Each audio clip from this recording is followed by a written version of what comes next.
What's up, guys, gals, and Book Nook pals? It's Pluck the Bunny with another Book Nook unboxing, and today we have one that I'm personally very excited about.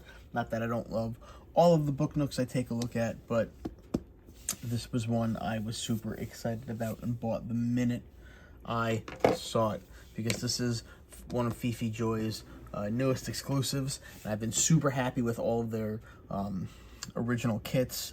And also, this one is a theme that I'm sure you guys have already noticed. Ancient Egypt is not a very common theme in the Book Nook world, and I'm super excited to see something new.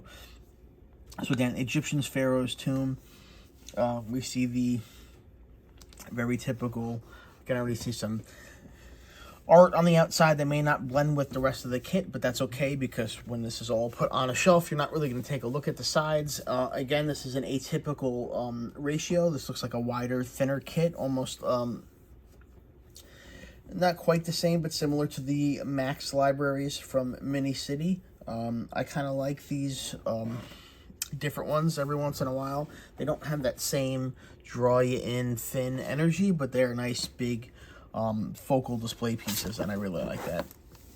Fifijoy, their graphic design department is always super awesome. I love the designs on all their packaging, from the border around here to the hieroglyphics in the letters on the front. A really good image and some good scenic photos in the back that wrap around the whole thing, including interior photos, which I can tell there's a lot of awesome details in here. And a really cool picture on the back, and you can see kind of how it sits.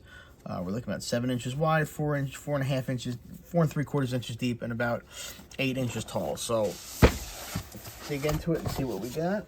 All right, we got our Fifijoy kit here, and again, you know I love the bubble wrap on top. Keep things from bouncing around, keeps the components in good shape. All right, we got another Thor's hammer here, and I'll go with the collection. What's interesting is this does seem to be a bigger box, but the lighting kit, if I'm looking at it really quickly, not super crazy here. So we got 3 LEDs and a touch sensor on our standard 2 AAA battery box. We got a bunch of those crappy tape stickers to hold the tape down, and we have our little emery board. And I'm sorry to the 2 of you that do follow the channel who love these emery boards, but that's getting thrown away as well.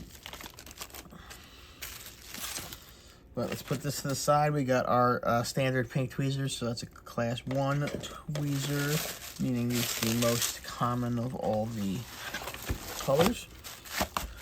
All right, this is going to be our front faceplate, so that gives you an idea of what the dimensions are on the front. And then we have our instruction manual. All right, we're going to plug the overhead light back in since we don't have the glossy box anymore. Get some more light on the situation. There we go. All right, so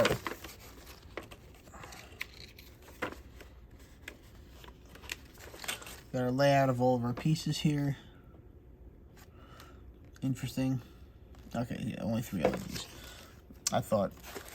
And it does have glue included in here, but because if you're buying it and you're not in Asia, they typically can't ship with the glue in the box. You're probably not going to find glue in your box.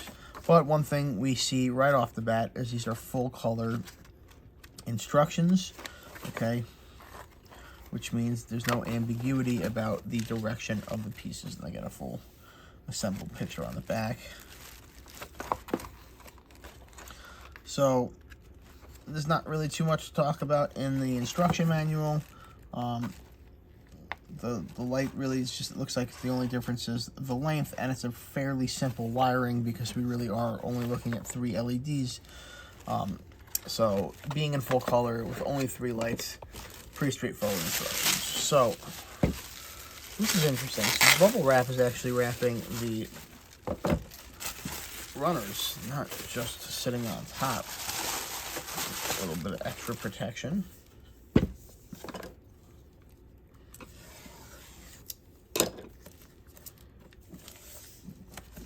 Kind of went against my rule of doing the serpentine with the knife, but sometimes I make mistakes, guys. I know. All right, so I'm looking at these graphics, and one thing that's surprisingly is that I would have expected this to be a little sharper, to be completely honest. My light is not working, guys.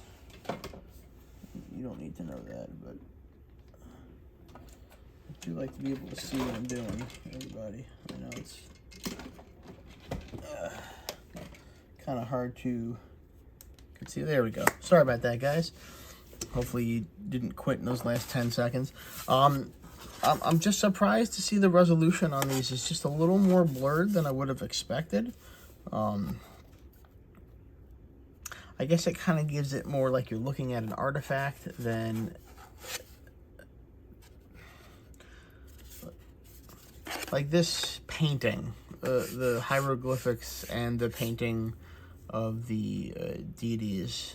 That I can kind of see how a blurred effect, like a slightly fuzzy effect, would make it look like you're looking at the actual painting on the wall. But like around here in the Pharaoh's tomb, I don't know. Again, it's a small nitpick. They're still absolutely beautiful. And it looks way less, it actually looks like it may be humanly graphic designed. I don't know. Obviously, I don't read hieroglyphics, so I can't tell if these are real hieroglyphs. Some of them look kind of familiar, but who knows?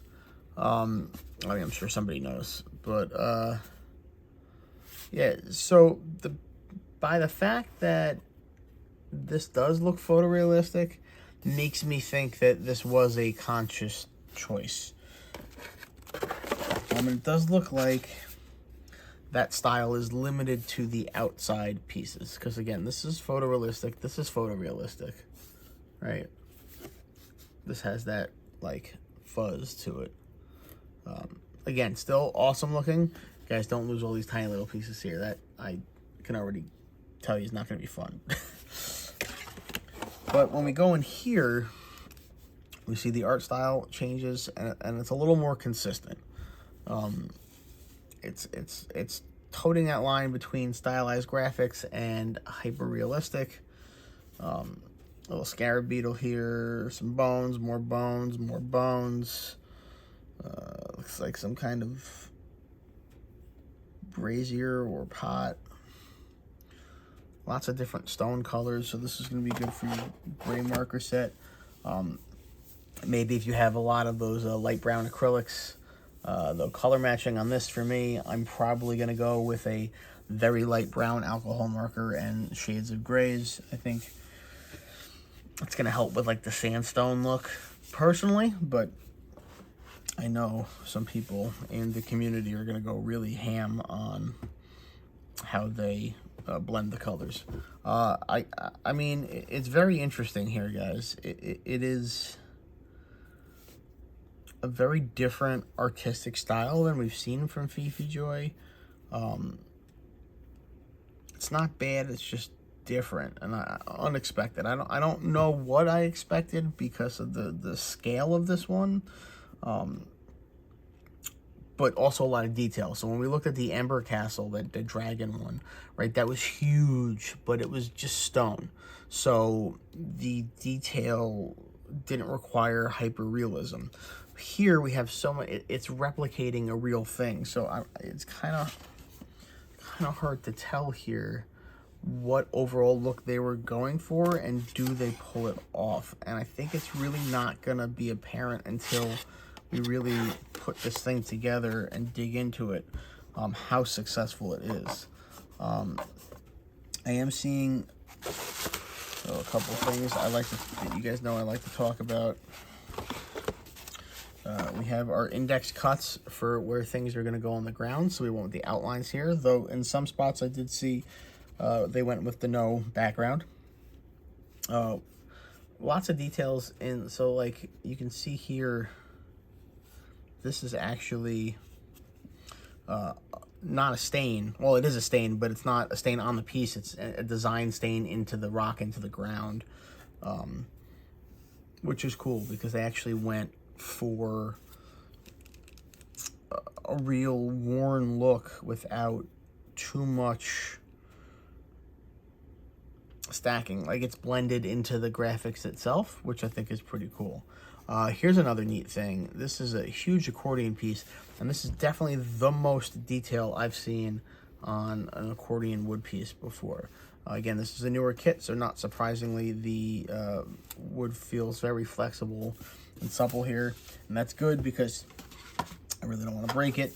You can see here this is going to be probably one of the base pieces, I'm guessing, just based on the number of holes in it and its overall size.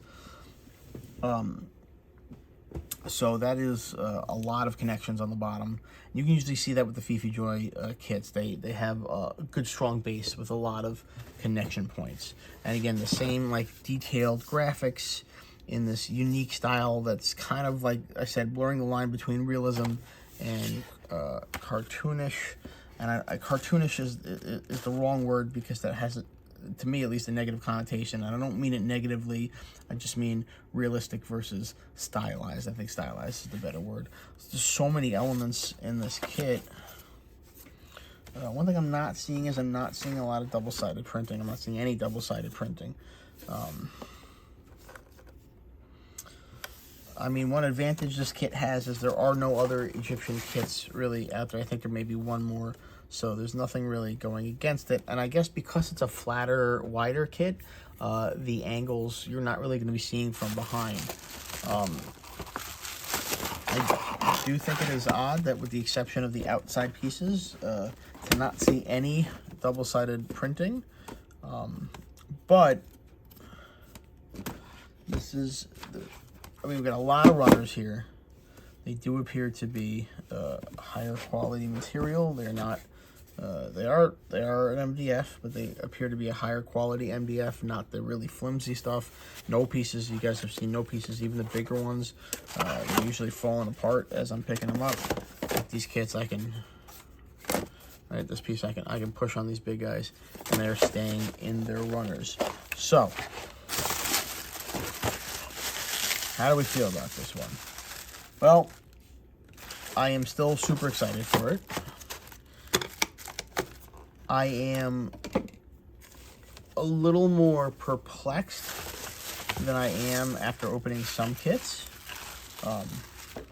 And by perplexed, I mean I just don't see the final product in my mind's eye. And that's not a bad thing.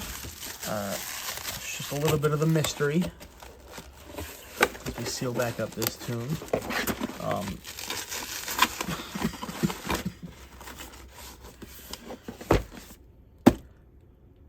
So what do we think here, guys?